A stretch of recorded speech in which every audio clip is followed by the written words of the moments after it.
Assalamualaikum warahmatullahi wabarakatuh.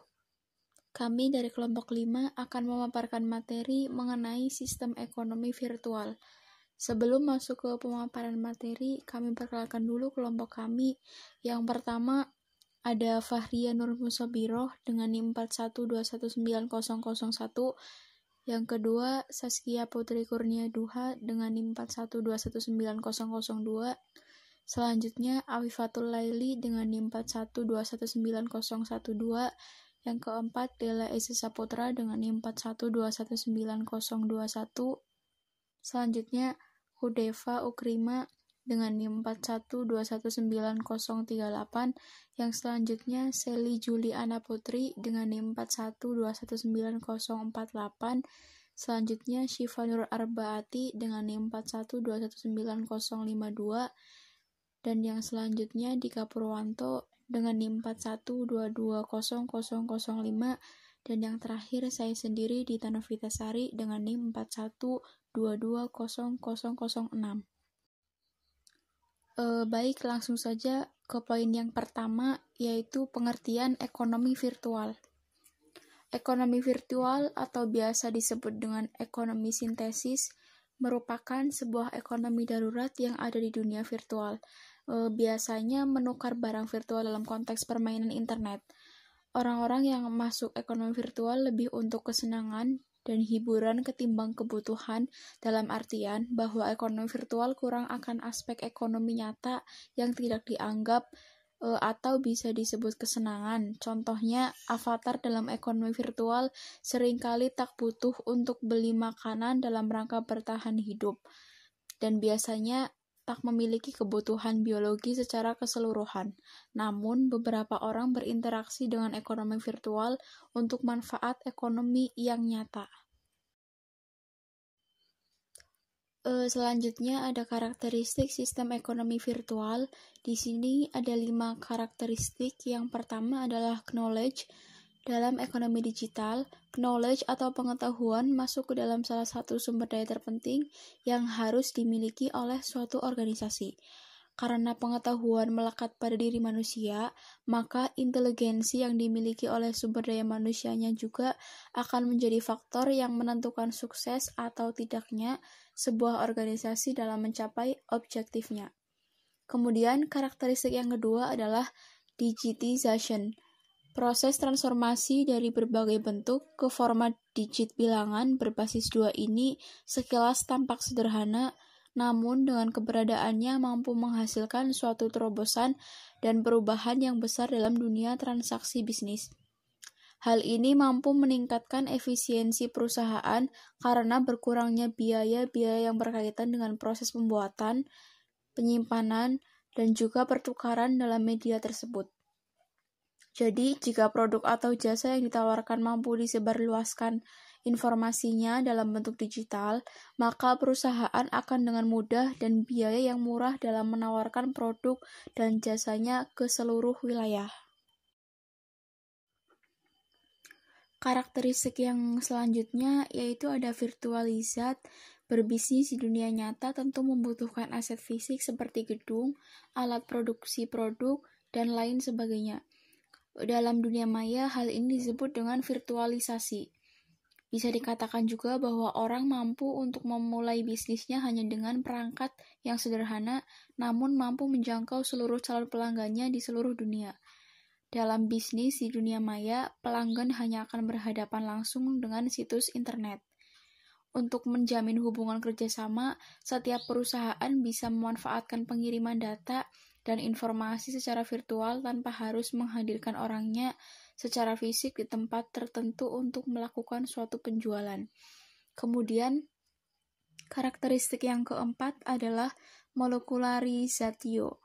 Bentuk molekul merupakan suatu sistem yang bisa dijalankan oleh organisasi untuk mudah beradaptasi dengan setiap perusahaan dinamis yang terjadi dalam lingkungan sekitar perusahaan. Pada masa sekarang ini, mayoritas organisasi dikelola dengan menggunakan konsep struktur hierarkis atau ada juga yang menggunakan struktur matriks. Perubahan merupakan sesuatu yang wajar yang harus dilakukan oleh suatu perusahaan. Selanjutnya, karakteristik yang terakhir ada internet working. Tidak ada perusahaan yang mampu bekerja sendiri-sendiri tanpa menjalin kerjasama dengan pihak lainnya.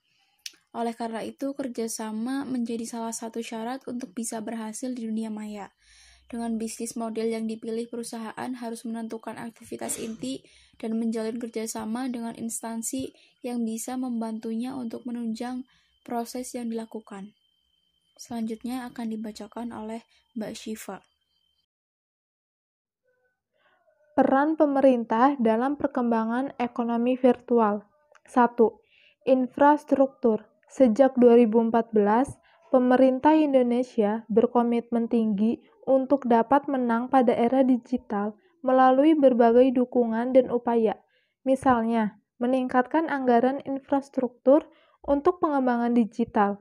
Pengembangan yang dimaksud meliputi peningkatan rasio elektrifikasi dan pembangunan proyek palaparing untuk kualitas jaringan internet, program internet masuk desa, atau pembuatan sistem informasi desa dan kawasan atau SIDEKA, dan target Indonesia Go Digital 2020.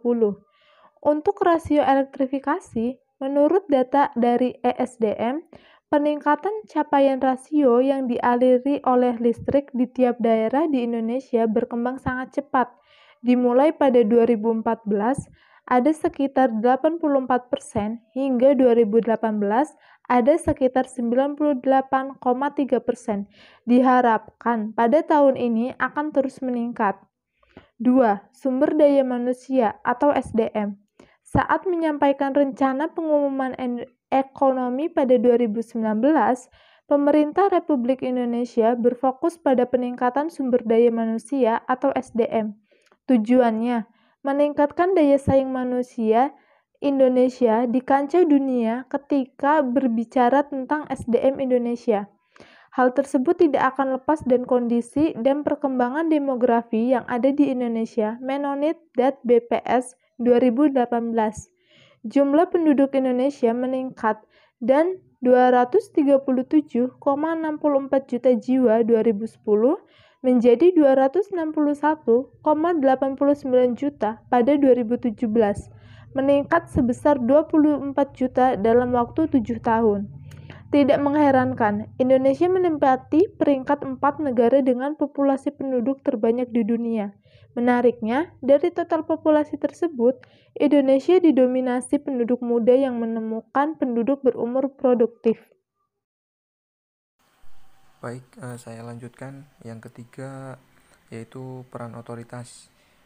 Jadi pemerintah telah mengeluarkan berbagai kebijakan dalam mendukung, memfasilitasi dan juga mendorong tumbuh dan berkembangnya transportasi digital.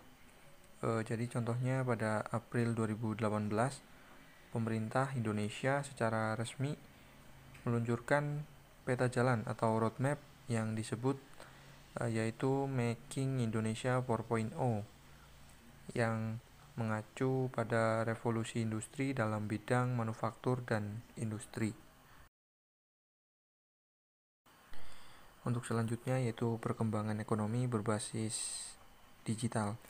Jadi menurut hasil penelitian yaitu dari Charmer dan Smith pada tahun 2001 yang bermaksud dengan ekosistem digital adalah satu kelompok aktor yang paling bergantung atau disebut juga independent group, baik perusahaan maupun orang-orang yang berbagi platform digital yang terstandarisasi untuk tujuan yang saling menguntungkan, seperti keuntungan komersial, inovasi, dan keuntungan bersama. Ekosistem digital memungkinkan penggunanya untuk berinteraksi seperti komunikasi antar penjual dan pembeli, mitra, industri yang berdekatan, bahkan dengan pesaingnya. Adopsi dari ekosistem digital menawarkan peningkatan akses pasar secara lebih cepat dan pertumbuhan produktivitas yang lebih besar. Kesiapan dari ekosistem digital menjadi peluang selalu tantangan bagi Indonesia. Menurut data dari Mastercard, Indonesia masuk ke kuadran breakout terkait dengan evolusi digital. Jadi artinya meskipun skor relatif rendah, tetapi pada masa depan Indonesia akan berevolusi secara cepat dan memiliki potensi untuk mencapai, yaitu menjadi negara dengan ekonomi digital yang kuat. Yang selanjutnya yaitu startup digital. Jadi untuk penggunaan istilah startup digital meningkat selama beberapa tahun terakhir. Istilah tersebut sangat identik dengan perusahaan rintisan yang belum lama beroperasi dan bergerak dalam sektor digital. Startup merujuk pada kenyataan bahwa sebagian pasar perusahaan tersebut masih dalam tahap pengembangan bisnis. Jadi ada beberapa pengertian terkait startup dari berbagai sumber, yaitu misalnya dari Blue Metal, dikutip dari Forbes pada tahun 2013, menjelaskan bahwa startup adalah perusahaan yang bekerja untuk memecahkan solusi yang tidak jelas dan kesuksesan yang tidak dijamin. Oke, baik, jadi itu tadi pemaparan dari kelompok kami. Apabila ada salah-salah kata yang kurang berkenan di hati teman-teman semuanya, saya mewakili kelompok kami mengucapkan mohon maaf yang seikhlas-ikhlasnya. Itu saja yang bisa kami sampaikan. Terima kasih. Wabillahi taufiq wal hidayah. Wassalamualaikum warahmatullahi wabarakatuh.